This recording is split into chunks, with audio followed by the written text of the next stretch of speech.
তবে আমি স্পষ্ট ভাষায় বলতে চাই, আমি একজন অ্যাজ এ ইমাম, আমাকে গতকালকে একজন ভাই বলেছে হুজুর অ্যালার্ম দিয়ে দেন, আরেকজন ভাই বলেছে সে সম্ভবত মৌচাকের সেক্রেটারি বাংলাদেশ জামাত ইসলামী, আমি কিন্তু অ্যালার্ম দেই নেই।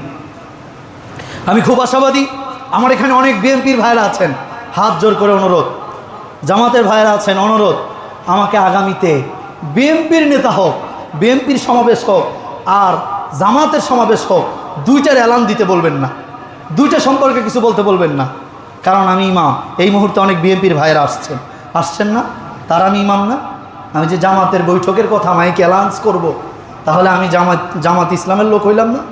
আমার কথাটা বোঝেন আগে, একটা ব্যাপার আছে না? আবার যখন বিএনপির লোক আসবে, কেউ একজন বলবে যে হুজুর আপনি অ্যালার্ম দিয়ে দেন, তখন আমি বিএনপির পক্ষে কাজ করলাম না? আমাকে রাজনীতির সাথে মিলাবেন না, এই স্টেজ আমার আপনাদের কাছে অনুরোধ। যদি শুধু কমিটি রিলেটেড হতো তাহলে পার্সোনালি বলতাম, যেহেতু মুসল্লি রিলেটেড, যে কেউ এসে বলতে পারেন যে হুজুর একটু অ্যালার্ম দিয়ে দেন, এইটা কেউ বলবেন না।